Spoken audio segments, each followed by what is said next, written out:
Hello and welcome back to World Traveler Cooking. Today we're going to make Ayam Woku. Ayam Woku is a Manadonese dish, and one thing I love about all the Manadonese food that I've had so far is that it really puts aromatics front and center. So I do this anyway when I cook Indonesian food, and so far people here seem to like it when I do this with pandan or Javanese food, but the thing is, like, it's a little bit different with Manadonese food, so I'm really excited to try to make this today.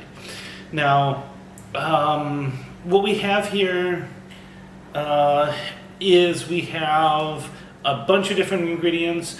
Don't be too intimidated by it, and there are some ingredients that if you can't find it, you can omit. In particular, the turmeric leaf and the pandan in particular. But that is what it is.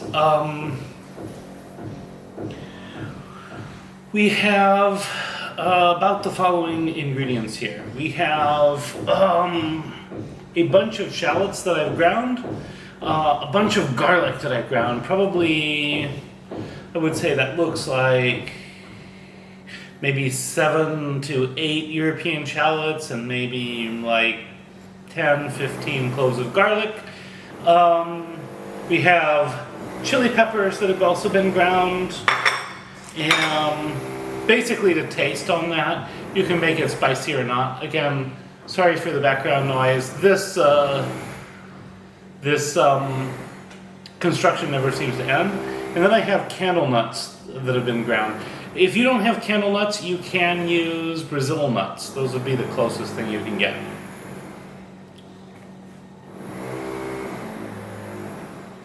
So, I will also use 1 lime, some salt and pepper, some sugar, and then we'll use 2 tomatoes. We'll use some fresh turmeric. You can sometimes get this in the US and Asian stores, and in Germany you can actually get it in those supermarkets. Then you can grind it yourself in a food processor or a blender. And some ginger. I'll just have to deal with the noise, I'm sorry about that. 3 small or 1 large lemongrass stalk. 1 turmeric leaf, if you can get it. If you can't, don't worry about it. 2 pandan leaves, if you can get them. They add a little bit, almost of a little bit of spicy sweetness to it. If you can't get that, again, don't worry about it either. And then I'm using 5 lime leaves here to this large Indonesian chicken. So those are the ingredients. Next I'm going to cut up my chicken, so please stay tuned. Let's go ahead and get started. So I've cut this up into little pieces about like this big. You can do whatever you like, but you'll get better penetration of the spices, etc., by keeping the pieces small. And in fact, many times I've had Ayam Woku, they've been smaller pieces than this even. So this is definitely on the larger side. So we'll start that with that. So I'm just going to dump the salt in here. So I would say I'm going to use maybe 2 teaspoons of salt and some white pepper. And then I will squeeze my lime juice in here. Then I'm going to stir all this around. And basically, once this is stirred around, then the idea is that there we go. We can just kind of let this marinate while we work on the rest of this here. So, and the lime juice is optional, but it should help the spices penetrate a little bit into the chicken. And in true Indonesian style, I will be cooking the head and the feet. So here we go. These are looking okay, so now we'll get started on our next step. So into our hot wok, you'll pour some cold oil, and then immediately in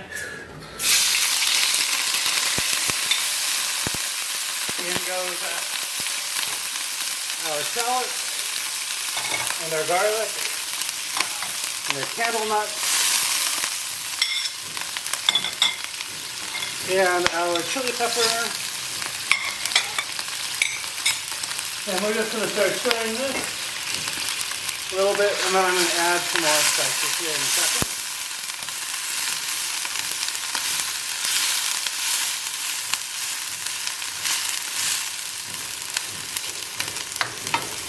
Okay. Now let's add ginger. Oops. So some, that's all right. Again, this is ground.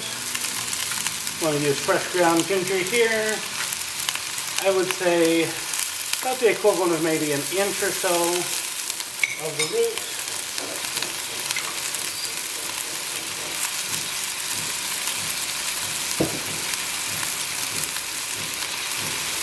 And again, fresh ground turmeric. I would say sort of to taste, but I would say, you know, maybe a root or so. So we're just going to stir these around for a bit and let them cook together.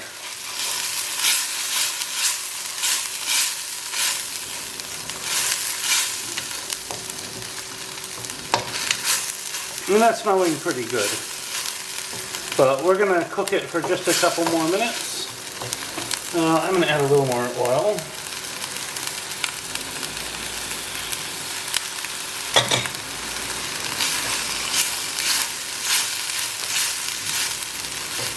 And we'll just basically let this cook for a few more minutes, and then we will fry our chicken in it.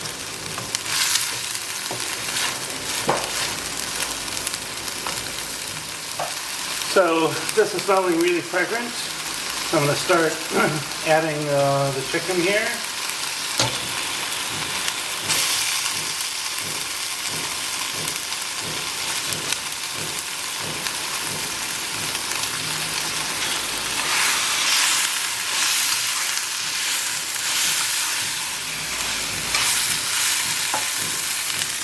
As this happens, I'm just going to pour the rest in, and I'll just stir this around.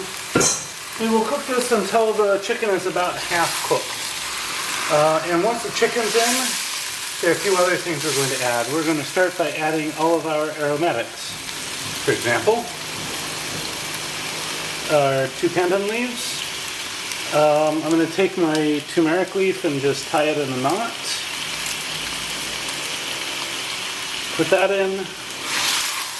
And I'm also going to add my lime leaves. I'm also going to bruise and add my lemongrass now. So I'll be right back. Lemongrass is now added. And we're just going to stir this around again until the chicken is about half cooked. And what's going to happen here is that this is going to, the spices are just going to wonderfully flavor the chicken. I'm also going to add my more salt and sugar. So in goes another teaspoon of salt, maybe 2 teaspoons I think, and 1 teaspoon of sugar. When you're thinking about the sort of level of savoriness, you need to understand that a little bit of sugar offsets a bit of salt. So consider the teaspoon of sugar to have a similar effect to what we would get with another teaspoon of salt.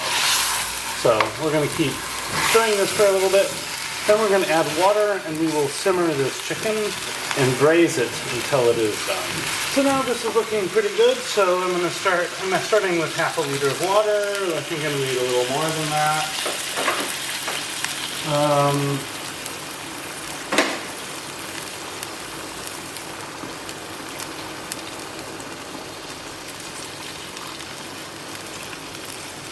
That should be good. And I'm just going to stir this up a little bit and kind of pat it down. And we will let this simmer for a while. So this is starting to look better. I'm just waiting for, I'm going to let the sauce thicken up just a little more. And I'm tasting it. It's definitely on the spicy side, but that should be fine.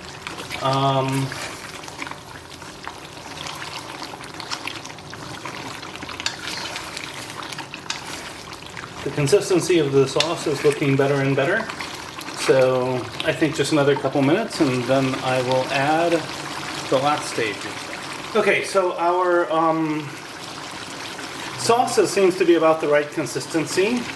So I'm going to stir in my tomatoes here. And I'm going to take these, the lemongrass, etc. out, just simply because they are going to make the rest of this practically difficult. And finally, the kemanggi. If you're using a Thai basil, maybe use half this much. This has a very basil-like flavor, but it's also a little different. Hopefully I didn't add too much here.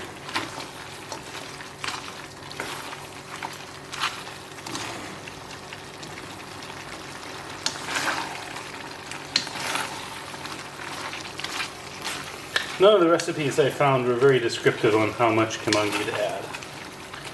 So I'm going mostly by, yeah, this looks about right. Alright. Now this is actually looking pretty good. So I'm just going to serve myself up a little bit and we'll do a taste test. And now for the taste test.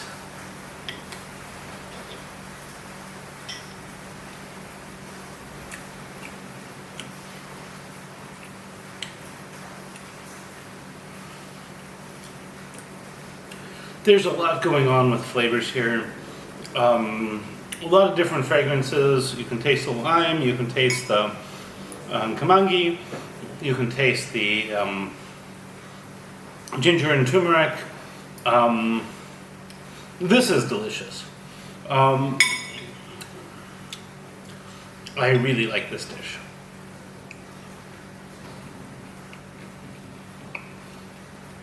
The kemanggi itself is quite edible, almost as a vegetable in this curry. It's quite delicious. The sauce is rich. I really like this. I hope you do too.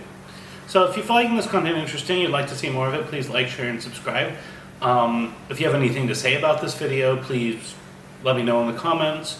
At any rate, recipes in the description. Bon appetit, and see you next week.